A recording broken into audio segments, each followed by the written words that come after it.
personal, casual chats from the founders of Levelty books. Important and interesting issues that also have something to do with learning English.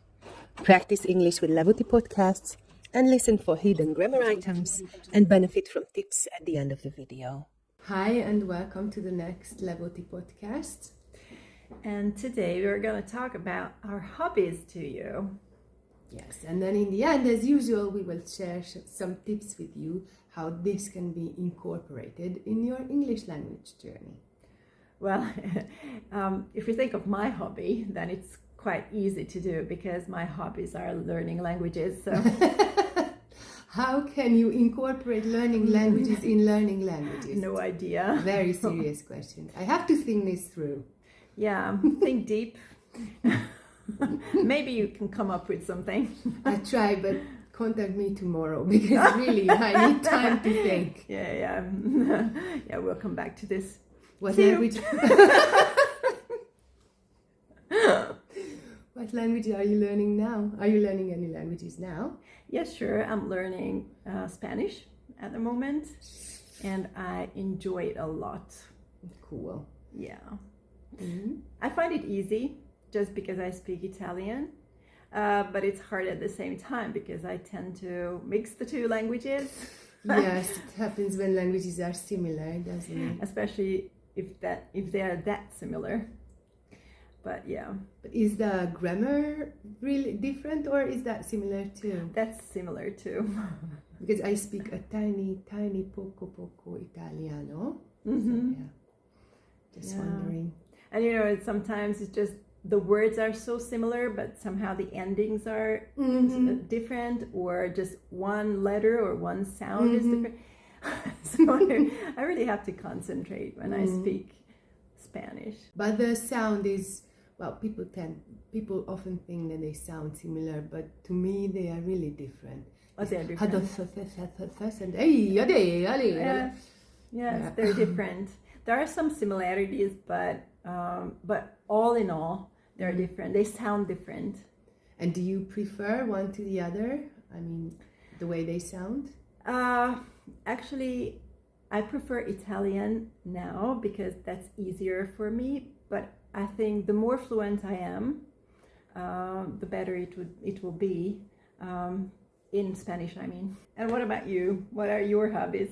Well, I also love learning languages, but recently I haven't been able to add it into my daily routine, and I really miss it. So I'm thinking on starting next semester because actually I've just recently met a girl who spent her first year teaching Dutch at ETH, and her lessons are open, and 10 years ago I took up Dutch, but then I just couldn't continue, so I would like to do it again. I just need to find the time. It would be so great. But yeah, actually I like to say that I do not have hobbies because for some reason I don't like the concept of hobby. I find it I don't know, it's belittling to me, or it makes a very nice activity sound like something just light and just entertainment. Yes, because people think that hobby is something that is light, right? Yes. Not so serious, but you can take your hobby seriously. Yeah. So I have lots of activities that I love doing apart from work, and one of them is macrame. Yeah, that's so beautiful. I'm crazy for macrame. It started when I was pregnant with my third child, and first I just did wall hangings, and I still love them. These big things, and I just love the touch of the wool or the cotton, touch of the cords, and I love knotting too, and I just love it. It is meditative, it is creative, it is useful, it gives me a peace of mind. And recently I started on micro macrame, it's called. So normal macrame is usually big and done with thick cords, and this is micro macrame. So that's smaller. Yeah, so much. when you make jewelry, and it works with thin cords. And, Which one is more difficult? Well, it depends on what you're making, but I think micro, because you cannot see that well what you are doing. You can just see it after a while. So if you make a mistake, it's not so visible. It's less visible than in the big things. And it needs more precision, I think, too. I've never tried this micro version, just the big one. And that's very entertaining. Yeah, but now it's like when I'm home, I do normal macrame, or I don't know what it's called. What is normal to you? Yeah, and these wall hangings and tassels and stuff. And when I'm traveling or something like that, then I do micro, because the stuff for this I can take in a small bag or something. Yeah. And still you can have your hobby with you. Yeah. Yeah, so but I you're know fine. that you have some sports hobbies too, or Well, I don't think I can call it a hobby, because that was a lifestyle. Yeah. And I'm talking about it in the past because I'm not doing it anymore. But that was martial arts. I still love martial arts, but I don't practice that. and she's a professional, just to tell you. So I wouldn't start a fight with her, because she has brown belt or black belt. A brown, yeah. Well, the almost the highest. same.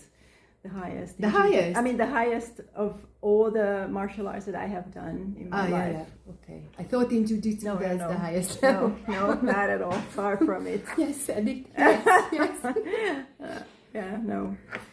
Yeah, I don't know how it came into my life, but I just got obsessed with it. I was about 13 when I saw, I started at the age of 13. So young. Yeah. So was this the sport that you did for the longest time in your life? Well, okay, so that was karate back then. Okay, I see. I did it for 4 years, and then I switched to kickboxing for a couple of years, and then finally I ended up at jiu-jitsu, which I did for a bit more than 12 years. And why did you find jiu-jitsu the most fitting for you? Because it's so complex. It has a solution to all kinds of situations.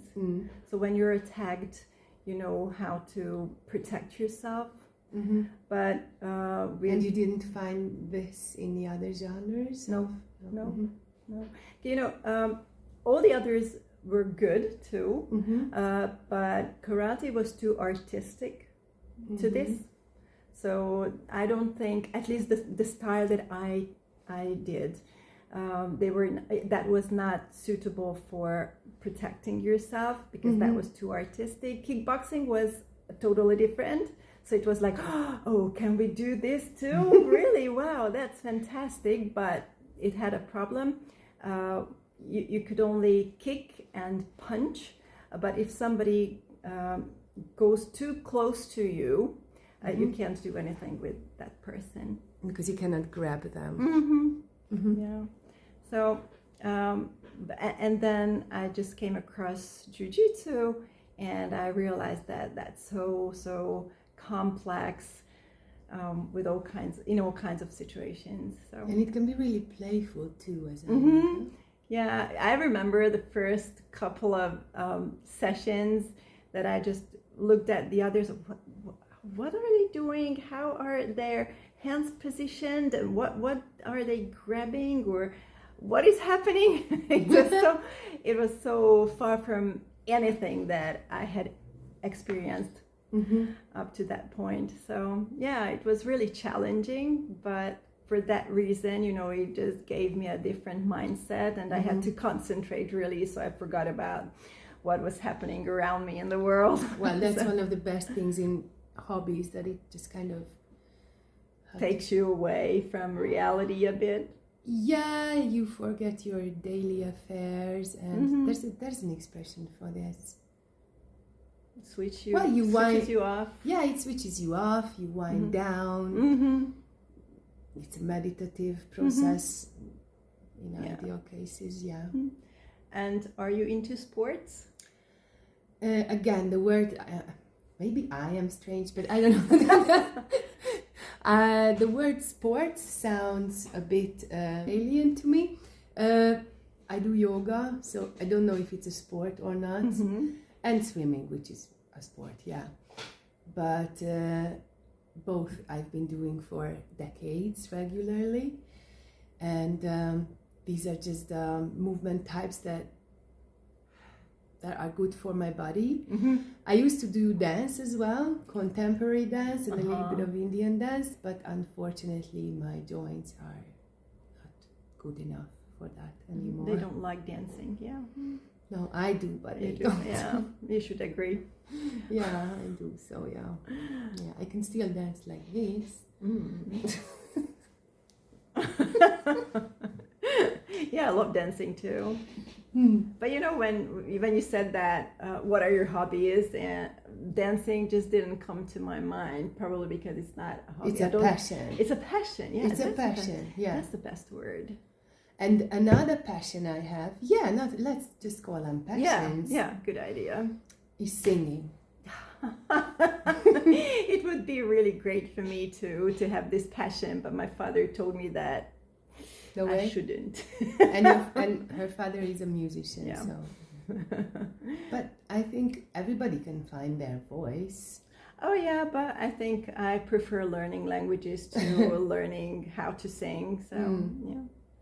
Yeah, but also singing and learning languages, they can be combined. For example, I have a small band and we speak on 6 languages so far, Wow. but we plan on broadening that selection. What are those? English, Hungarian, Yiddish, Russian, Turkish, and Portuguese. Wow. And do you understand what you're singing Yes. about?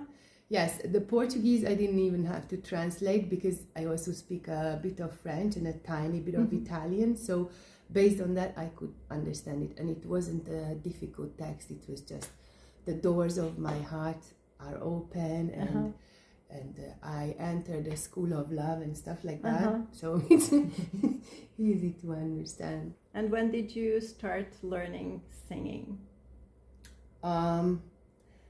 Well, actually, learning singing, I only started 3 years ago. But then we used to have, let's call it a community or a group where we were young mothers who were still at home with the babies, so we could, move around with the babies during the daytime on weekdays too. So we had this circle where we learned folk songs, Hungarian folk songs, and that happened for more than 10 years. So even after we went back to work and stuff, we found the time to meet up. It was just not weekly. It's so after good. that. It was so great, and it, just coming together, feeling at ease, letting the babies play, and when the time comes, just singing.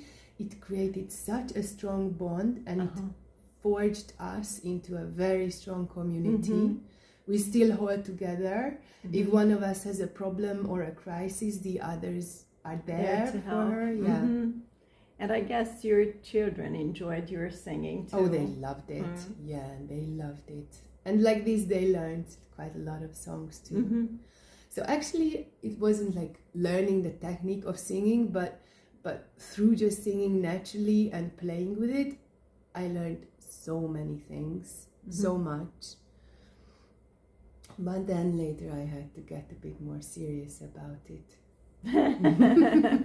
Okay, but it's still a passion. Yeah, it's absolutely a great passion. And music in itself, making music, because just consuming music, which means listening to music, has been a passion all my life, but making it is a newer kind of thing. It helps you avoid dementia.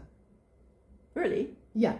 Music? Oh, okay. And learning languages too, actually. Yeah, and learning anything, actually. Yeah. But yeah. Yeah, I think it's a good combo to learn language and sing at the same time. Yeah. Actually, I do it in my bathroom, but... That's perfectly valid. I think that's one of the best pastimes to sing in the bathroom. Yeah. Actually, I still practice that. Okay, you see.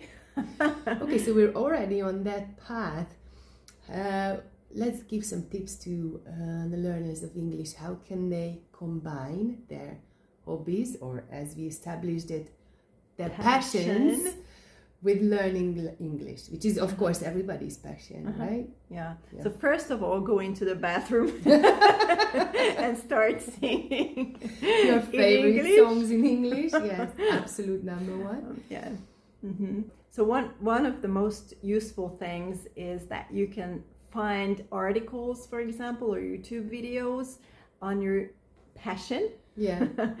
And you probably know a lot of words in connection with your passion, and then it will be easier for you to understand. And the more videos you watch, the more you understand, and the more you read, the more you understand. So you can pick up the language quite easily if you do this. And depending on your hobby, there are many tutorials all around the internet too, so just watch them in English instead of your mother tongue. And I have another idea. For example, if you're on social media, you can join groups formed around this hobby or this passion or this activity, and then you can have a discussion. Of course, I think of English groups where all the discussions are in English. You can also chat with people there. I think those are the main areas where the two things meet. So, and don't forget that doing what you like, your passions, I don't mean drinking beer, but something creative or something physical or something that needs your skills, is similar to learning languages in a way that your brain takes it. It activates your brain, it keeps many areas of it active, it will keep you fresh, it will keep you clever, it will develop new brain cell connections. That's right. And it motivates you. Ah, yes. And it enhances your overall quality of life. See you in our next podcast. Bye-bye.